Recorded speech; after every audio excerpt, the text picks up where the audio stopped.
Hello, Miss Susan. Thanks for being with us today. So, with all my Teach Now cohort members.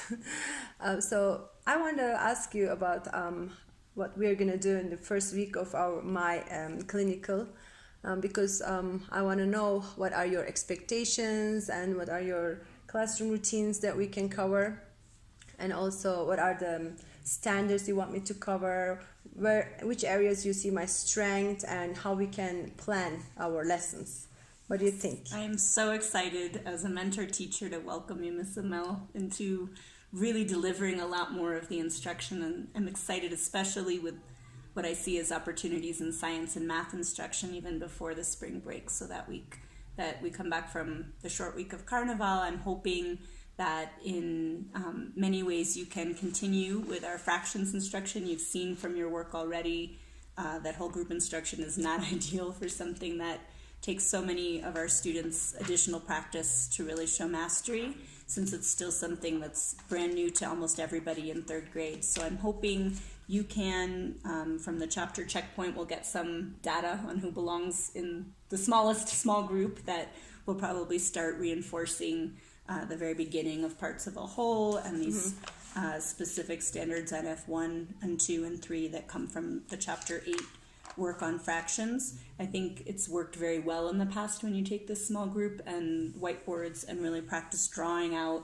diagrams to match word problems. I think they're especially weak with understanding what the problem is asking in English, and that with your background also this year working with them in literacy, I think this is going to be a key moment for them to be able to draw with you before doing the practice book pages and the other kind of traditional activities.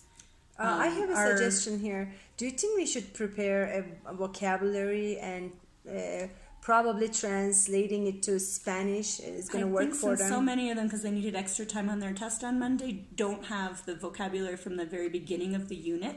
You can start here where they are drawing out what a third is, what a fourth is, what a sixth is, what an eighth is. But yes, in general, I think what they need most for scaffolding is the background vocabulary, even coming in with equal and unequal. From second grade, some of them are shaky on that a fraction has to refer only to equal parts. So without getting too specific, since we do have, I know, a limited amount of time, I think in math it's going to be fairly straightforward because our Go Math curriculum does so closely match the Common Core standards. I think in science, for after break, starting our last unit on structures of life, there's a lot more opportunity for you to show some of your strengths in your passion for science and in your ability to reach students by igniting their passion and their interest in the vegetable patch and other things you've been a leader here on campus and creating from scratch.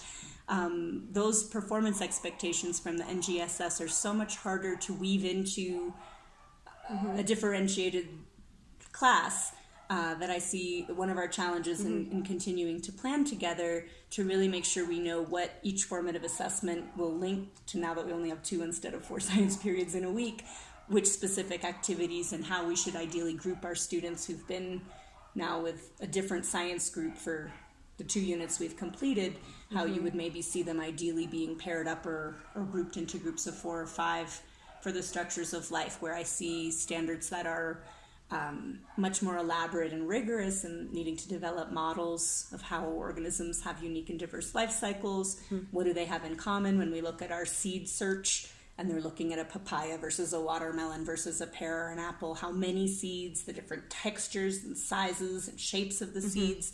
There's a lot of very hands-on excitement that I think you're just ideal to get in front of them with. Thank you. So science, math, and do you think I also and should our last take writing unit, I don't know about taking over, but we could certainly alternate our roles where you can be giving the mini lesson for this. Last year of our writing units is on fractured fairy tales and adapting fairy tales, and they love reading classics. It'll be great for you too, I think, to maybe share other cultural traditions, and maybe in Turkey tell a folk tale or a fairy tale that you enjoyed as a child. I think they're very excited to see patterns and to see how the heroes and heroines of fairy tales so often face similar obstacles, similar secondary characters who aren't so in their interest. It'll be exciting to see how their narrative writing has improved from the first unit, when you saw with their small moments their strength. They're an especially creative group, and I think compared to other groups of third graders. This is my fourth year teaching third grade, and I've never had students come in with so much background in the writer's workshop where they really already know how to revise their own work and add and change and improve the structure of their writing. And they're so willing to take one-on-one criticism, constructive criticism. I think it'll be great for you not only to deliver the mini lessons at least half the time, but to also do the conferences with them individually to point out to them a goal for them to continue working on, but give them the medal and the mission. Tell them, this is what I really admire about your draft, and this is where I think you can get for your next draft to be even more interesting and detailed and vivid in the pictures. It also corresponds to our standards. We have task standards. I'm sure you're familiar with. We have like 10 task standards, and we are going to be covering, obviously. And as you know, you have read, it says here, like, candidate creates, implements developmentally appropriate instruction that takes into account individual student strengths and interests. So for this first task standard, let me interrupt just to say that I think that this is something that, because you've worked with these students since August and you know so much about their interests, for science and math it's less obvious, but in writing for sure you can make suggestions to them based on what you know their interests are. And a lot of them, from their persuasive writing unit, what they chose to write their speech about and their petition about, you're aware of kind of where their writing has recently been, to really coach them to push forward, especially with some of the linguistic challenges. We have no native speakers in our class of 18, and a lot of them with need for scaffolding with not just vocabulary, but the grammatical structures, the repetition of capitalization and punctuation standards we've been working on all year, but without great success in many cases. And your patience and your ability to kind of level with them and celebrate where they are rather than get hung up on, as many first-year teachers do, where I'm supposed to get with all these standards that are so seemingly impossible to simultaneously check off my list.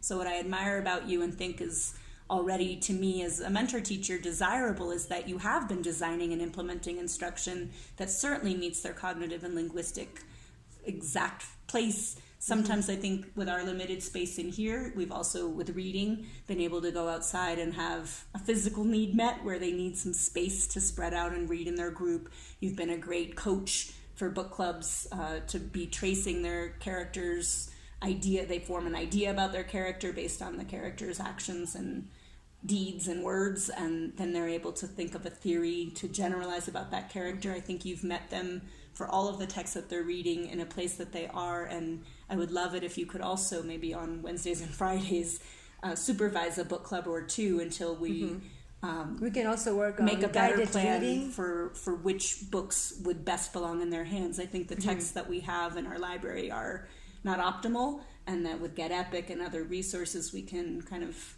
work together to feed each kid exactly a book that shows a character who really does develop and change, like our mentor text because of Winn-Dixie, and then we read the Diamond Daniel one. And I was also looking into Kids AZ. We have this Raskit's guided reading option that Miss Nicole guided us how to do it. I was gonna ask you if we can also prepare a lesson plan with guided reading. For after spring break, maybe we can meet again. Okay, yeah, to look specifically at which standards we would be assessing.